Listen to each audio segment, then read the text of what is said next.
feeling of winning? I mean, what was that like? I think at my age, I'm just so excited for the guys that I know how hard to work. I've been talking about this locker room, been talking about the team, and I know it's one game. I know, I know. I just know I love these players, and it was great to see their faces after that game. Our quarterback, our line, we were down 3 offensive linemen. Our 2 captains that didn't play, Linder and Miles, in NFL. That's the way it is. A lot of guys are hurt. We're down a corner, and some guy we just get 2 weeks ago.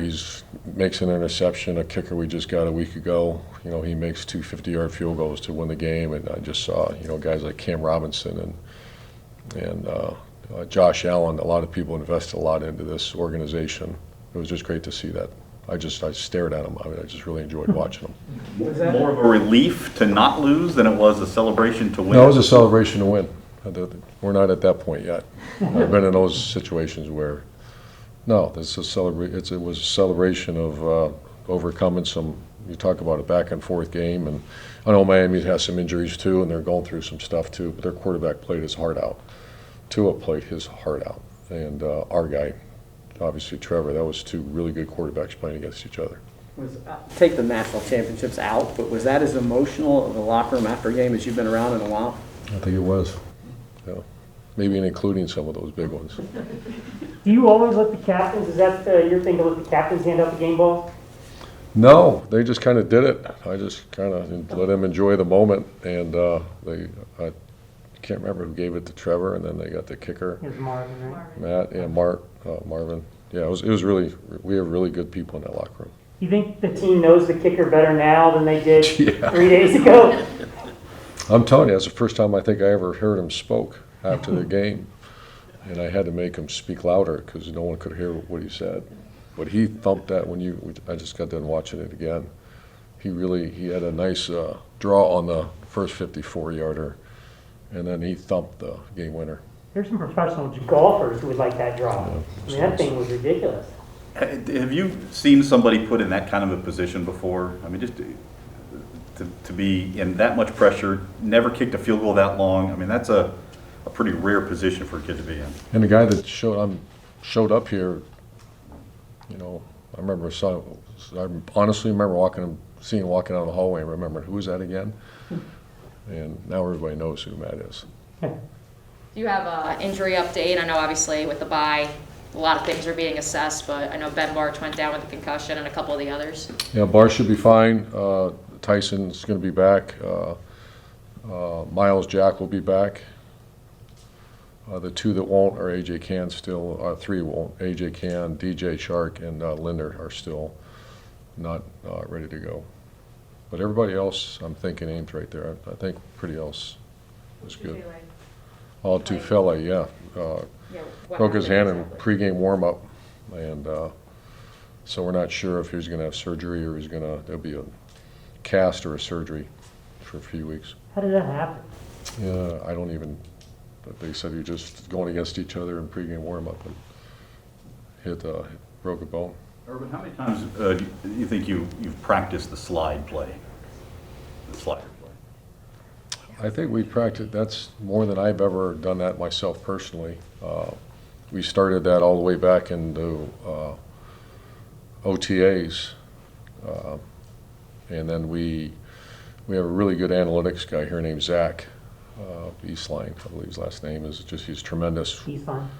Yeah, he's really, really good. And obviously Bev, I put him in charge of it, and then we work more than I've ever been a part of. But we did all training camp. We do it once a week, twice a week during the week, and that's usually one of the things you work on.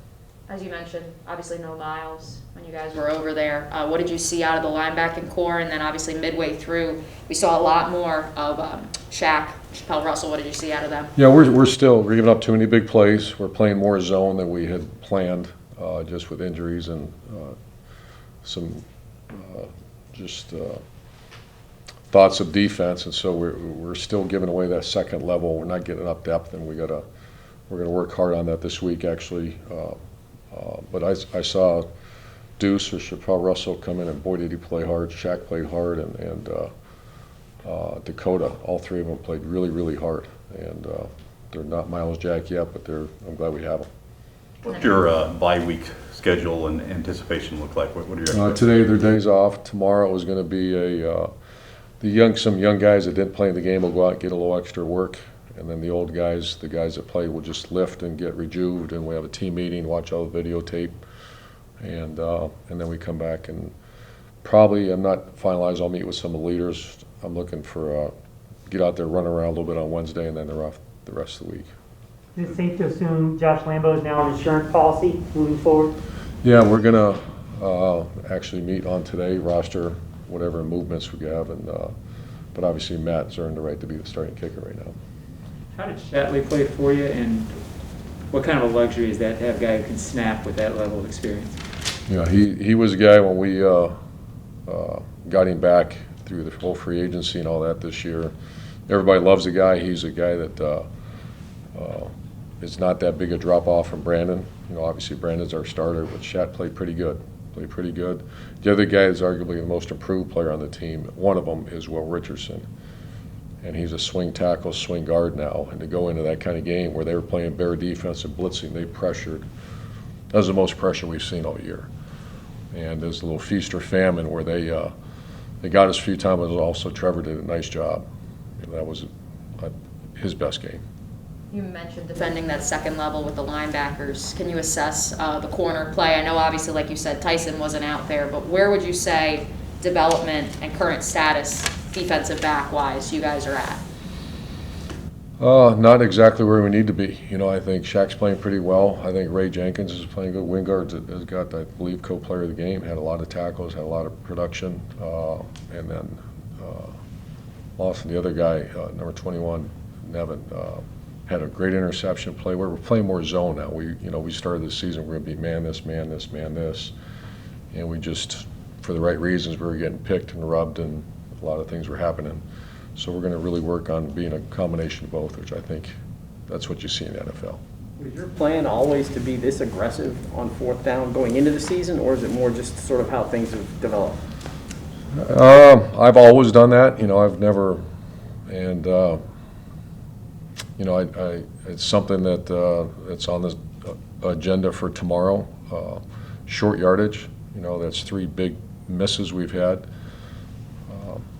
Fourth and 3/4 and 2 on the goal line, and then the one yesterday. And you know, I'm going to have to self-check myself too and say, is that the right thing to do? You know, that's just always been a, you know, when you're talking about that far to go in a game, go in the game, and we got to first evaluate if that's the right call. Second, about what are the actual play calls we're doing.